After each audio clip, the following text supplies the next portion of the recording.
Welcome back to the Daily Thunder podcast. I'm your host, Ryan Woods. Here tonight, special guest, the co-editor of Welcome to Loud City, JD. How are you, brother? Fine, thank you, mate. I'm quite happy tonight, I have to say. It's about 2 a.m. here, and watching the Thunder beat Brooklyn pretty comprehensively was just perfect. How about it? So I want to get your take on something right off the bat. We're seeing a kind of a split in Thunder fandom right now over, do we want them to win? Are we enjoying the wins? Are we looking ahead to this draft pick and maybe the players that could come from those? So take us through your thoughts as you watch the Thunder rattle off now 4 out of 5. I think the big thing for me is that I've also been kind of thinking about that a fair bit, because the common logic suggests that tanking is the best way to get a young guy in who could be a star, because you control your own pick and obviously you control your own odds of getting it. But I think there's a big difference between the position that the Thunder are in, or say someone like Philly in 2014. They had no stars whatsoever. They had nobody to build around. They needed a tank to get those assets in through the door. Mm-hmm. The Thunder have Shea, Bays, Dort. They've got 3 young players in theory that you could build a rotation around. But I'd like to see the Thunder go out and contend and try their hardest to make the playoffs. And then say it comes around to 2021, you've got assets to trade up. If you look at the draft picks that Presti acquired, you look at the Clippers picks and the Rockets picks, that is more than enough to move up into the top 5 and get someone like Cade or Jalen Suggs or somebody like that. It's an interesting way to think about team building. No one has ever accumulated the amount of picks that Oklahoma City has right now. Their ability to move up, like you're saying, it's going to be there. It probably isn't going to take a Paul George-like haul of picks to move up into the territory that they want to move up to, if there's a prospect that they just can't live without. I'm with you. It's an interesting look at the team right now, because we're early in the year. They've been on the road. These are teams that you would expect them to lose to, and they just punked the Nets tonight at home with Durant on the floor. Everybody in their main rotation was there, obviously, except for Dinwiddie, who's hurt, and Kyrie. But what did you see from Shea tonight? I think obviously on offense he had a brilliant night in terms of getting into the center of the floor and getting into the lane and getting his looks where he likes them. But I thought the big thing was his defense. I thought that he was very active in terms of getting deflections, and I thought he did a really good job on Jeff Green. He took Jeff Green out of the game, and we know that Jeff Green is capable of going off for 16, 18 points a night. The Nets only really had one option who was a consistent scorer throughout the game, and that was Kevin Durant. Yeah, I think that Shea's defense was big. It was huge, almost as good as his scoring, I would say. Yeah, the box score, it's got him at 2 steals, but he really did affect that into the floor a lot more than just those 2 steals, like you're saying. What he did on Jeff Green, his help on Durant, his help on Taurean Prince as well. Taurean had a couple good moments, and then Shea put his stamp on that end. There's a lot of Thunder fans that are going to be stoked with this win, specifically because beating Kevin Durant is never a bad thing in Thunderland right now. So Durant finished with 31. He still got his, but they made it tough on him. Specifically, Bazley, I thought, did a nice job on Durant for most of the game. He's still going to get his points, but Bazley made it tough on quite a few of those shots, including a successful challenge by Coach Dagnall to erase what would have been a 3-shot foul on some really, really nice defense from Bazley, showing his length. I think with Kevin Durant is such an effortless scorer. His combination of length and his movement and his ability to explode, he's just such a brilliant scorer that it's hard to stop him. But I think that Bazley did a really good job in constantly having a hand up and putting pressure on KD to take difficult shots.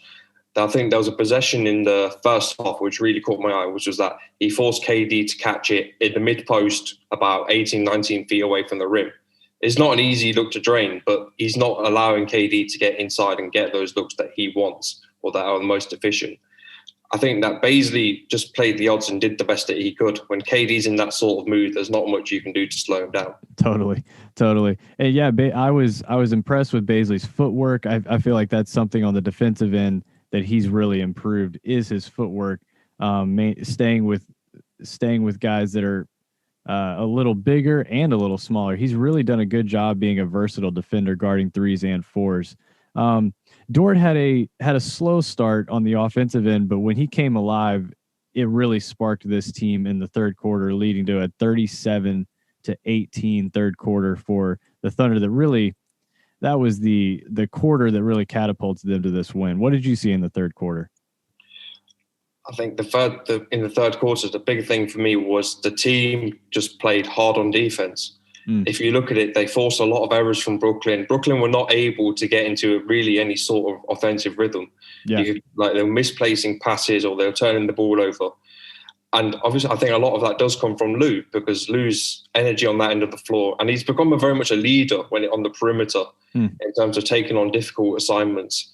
And he's been very good and just stopping people and slowing people down. Like, I don't think Karis LeVert had that great of a night tonight, despite what his numbers say. Yeah. I think he did really struggle against Lou, and he's one of their big scoring options. So Dort did really well. The Nets finished with 17 turnovers, and we've been talking about it on the podcast throughout the year, is when the bench plays well in terms of this is from a tanking perspective, but when this team is at its best, it's going to be when the second unit plays well. The second unit coming into the season felt like the unit that was going to give up leads or allow a deficit to become so large the starters couldn't really do anything with it late in the fourth. But they have turned in 3 straight really solid performances. Again, the highest plus minuses of the night came from Oklahoma City's bench. Kendrick Williams finished with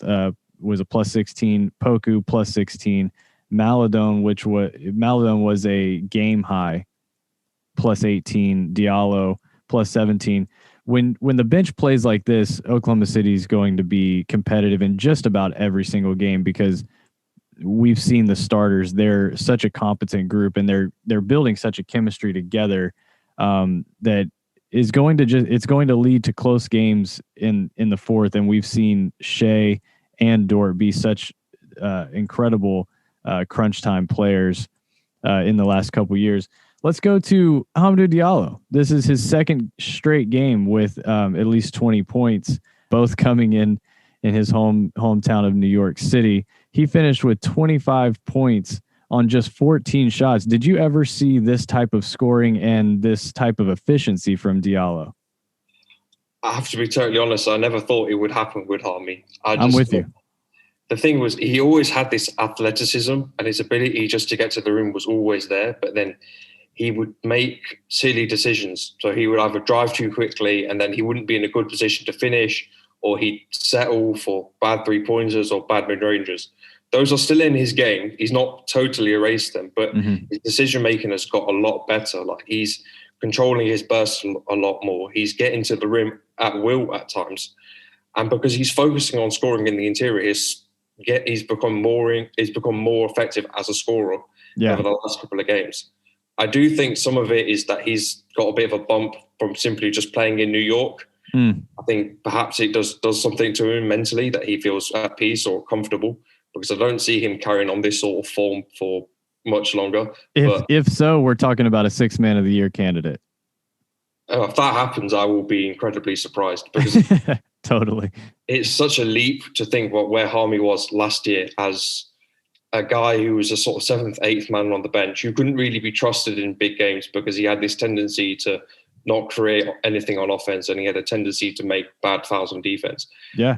Like, he's kind of cut that shit out of his game. He's playing with a lot more discipline, and it's great to see. Honestly, to your point, I didn't even know if he'd be on the team this year. His year last year ended in such a way I thought it was up in the air whether we'd even see him. So for him to be having this start to the year, I mean, good on him, because he's certainly put in a ton of work to, like you're saying, not only get better in certain areas, but take away certain areas from his game that were holding him back from being a better player.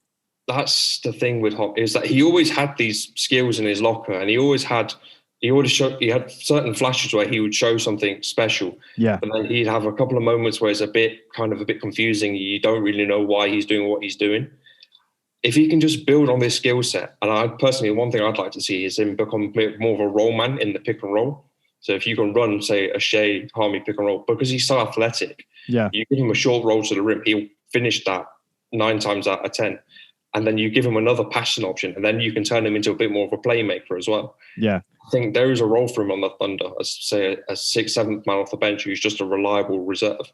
We've got a comment here. This is from Gene Pindak. Hope I'm saying that correctly, Gene. Quick comment: will be the 6th seed again this year. So first of all, we were the 5 seed last year. So if we're predicting last year a 5 or 6 seed, that is some lofty goals right there, JD. I mean, I love the optimism, but that is some optimism if I've ever heard it. That's some Kool-Aid drinking right there. I mean, in the last few days, I have kind of thought that the Thunder could be a potential playing team, because if you look at a team, let's say like New Orleans or San Antonio or the Kings, I wouldn't necessarily say they're all that much better than the Thunder as it currently stands. Maybe San Antonio, you can make the argument from a culture perspective that they've got Popovich and vets and they know what to do. But the Thunder could very well find themselves into, say, a 9th or 10th seed, I think, if they continue on as it is. Yeah. I don't know if that's such a bad thing. I think that if you get another season where you're contending and you're playing meaningful basketball, it's such a benefit to the young guys, because they know they're developing in games that really have meaning to it, and there's pressure applied to it. They're not just developing in a situation where there's no pressure, and when it actually comes down to the time when they have to learn how to deliver, it's not such a big adaptation process. JD, I think there is so much validity to what you just said, and it may be the best non-tanking argument that you can possibly make. I'm going to take the other side still and say I think this team is best served at the bottom of the West, mainly because in the East there are going to be more teams to contend with for those top picks in the East than in the West. But adding a guy like Suggs or Mobley to this team, I think is the best way to go forward. But I hear you. Taking these young guys into another high stakes situation at the end of the year, playing for more than just a top pick, playing for a seed in the playoffs or a spot in that play-in round, it certainly would benefit them. There's no doubt about that, win or lose, whether they get in or not. Those are helpful minutes. Those are places where you learn a lot and build. But I got to say, I'm on the other side of that fence. I think if you look at maybe a team like Indiana as an example, as a team that's never really tanked, that they've managed to remain a consistent culture throughout. Yeah. They've always been a consistent team. But the key thing with Indiana is that they've got trapped into this sort of 5-6 downwards sort of bracket, because they don't have the assets to improve the roster. With the Thunder, that's not really an issue, because say you get George Hill will be worth a first-round pick at some point. No question. I think he will be. And I think Al Horford, if he puts up, say, 15 points a night, 6 rebounds and 3 assists, which is entirely possible for him, he'll be a first-round pick at the end of the year as well. So that's 2 additional picks that you're adding to the arsenal that's already there. The Thunder will have ways to improve the roster without necessarily tanking. They can have their cake and eat it, I think. It's definitely possible. Yeah, you're on the money with that. Like they are in such a unique position, really an unprecedented position on how to rebuild a team with a stockpile of assets in the way of future picks that we just haven't seen. So it is very tough. Like the playbook on let's say a Philly, or like you're saying, like a middle of the road team like Indiana that's trying to move its way out of that middle ground without those assets. They've been able to improve themselves even without those assets. So what Oklahoma City has at their disposal, it's specifically Presti, is unprecedented. And it's going to be very interesting to see what he decides to do because of all of the different avenues he can go down. His piece in the Oklahoman last summer, talking about replenishing the franchise and getting uh, getting this team kind of where they need to go, it really felt like they were signaling to a full-on tank season, maybe more than one. But who's to say? This team could go exactly the way you're saying, stay competitive, keep this, build the culture from within as a competitive team, as a team that looks to get into that play in or even above, if they can, with these young guys improving, and use those picks to trade up or trade for the players that they want. So, JD, it's a great point, and I'm interested to see what happens next. I want to end talking about Shea. Did you see him stare down Durant after he drove the lane and dropped a pass off to, I think it was Roby, for a dunk? Did you see that? Did you see that little stare, that little scream he gave Durant as he headed back down the floor? I mean, I saw it, and I think that he was just in that first quarter. He was just in his bag, having a good time. Yeah, because he was pulling off these moves. He did that up and under on Durant. Yeah, and he just cooked KD completely. It's hard, not many people do this, but he was having his way with Durant at times. Yeah. And you could clearly see that he was just enjoying the challenge and enjoying the moment. It's very exciting to see from a young guy like Shea that he's figuring out that there isn't anybody really in the league that he can't go to battle with, or battle against, I should say. And Durant, I mean, I would say Durant is a top 3 player in the league, and what he was able to do tonight, going toe to toe with Durant and then pulling this game out in Brooklyn, I think it's got to do worlds for Shea's confidence going forward. I think his confidence is clearly up because he didn't start the season particularly well. I thought that he did seem to struggle with the whole point guard. Or should I shoot it? Should I pass it? But in the last 2 games, he's become a lot more aggressive in driving and getting his shot. And that's the best way for him to create, is that when he's driving inside and collapsing defenses, he's creating looks for Lou or George Hill or even Al Horford on the perimeter, because he's got this brilliant skill of driving in and then whipping a pass sort of behind him. And Horford's sitting there on the break and he can just get an open look. And it's a great look that Shea's created by his willingness to drive and get inside. You're exactly right. And one of my favorite things of the night was he finished 1 point short of a new career high. His career high is 32. He finished with 31. What I was so encouraged by was late in the game was essentially out of reach, but he was not out there chucking shots looking for that career high. He kept getting into the lane, like you're saying, and finding guys for the best shot possible. And sometimes that was a pull up in the lane for himself, but his unselfishness in the moment stood out to me, especially for a young guy who's still establishing himself in the league. That spoke volumes that he was still out there looking for others instead of himself. His unselfishness is the one thing which it's kind of a double-edged sword in a sense, in the fact that he makes the right decision on offense 90% of the time. But there are times where you do want him to kind of step up and start taking more shots and carry the load. I personally love how he plays the game. I think that unselfishness is the key to good team basketball. And I think that if you look at, say, the great teams of the past, of the last 3-4 years, you look at that, the Lakers team, LeBron was setting the point guard, setting everybody up. You look at that Golden State team, you had Durant, Curry and Thompson all whipping it around, moving the ball to each other. He's such a unique piece to have in how unselfish he plays and how he can play, up a position, down a position, and score really well. I genuinely think that he could be like a complete shooting guard. Yeah. Like someone, I don't want to say this because it's such a high praise, but if he can get his shot attempts up, he's like a Dwayne Wade type character because he's got the size. He's 6'6". He scores from all 3 levels. He can play make. He can defend at a high level. That is what a complete shooting guard is. Well, it is to me. Yeah, and I think that he could be that sort of player. I've always looked at him kind of in the way that Utah uses Donovan Mitchell, in that he is a playmaker and he does set the table for others, but he is such a gifted scorer, and he's developing that even just in this short stint to start the year. We're seeing more of that. Like you're saying, he's just in his bag in some of these games. And I think that scoring number is going to climb and climb. He came into this game averaging 19. I think that number is going to rise as the year goes on. I think we're going to see him by the end of the year averaging 23, 24 points per game, with his improved shot, but more than that, his improved feel for the game and learning that he's borderline unstoppable against most guards, because most guys that he sees guarding him are going to be smaller than him, and his quickness gets by them, and also his size helps him shoot over them.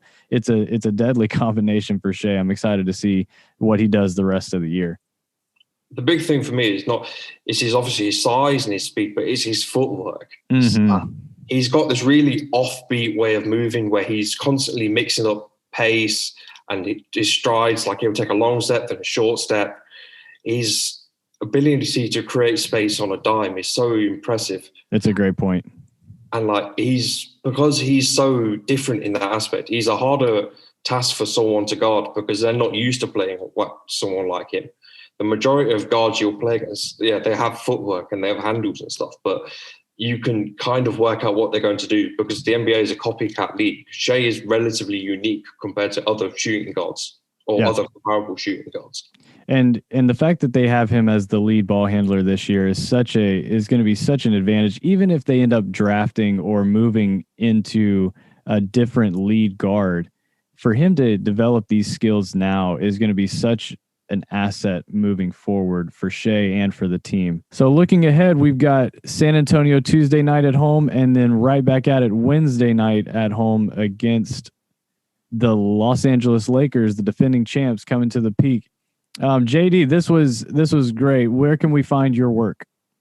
So you can find my work on Welcome to the Loud City predominantly, and then I've had a few pieces here and there drop on Daily Thunder, mostly about sort of NBA finance and the Thunder and all that kind of stuff. Absolutely. JD's done some really awesome work for us on Daily Thunder. And if you're a Thunder fan and you're not keeping up with Welcome to Loud City, you're doing it wrong. JD, thank you so much for joining us. It was a pleasure, man. Cheers. Thank you, mate.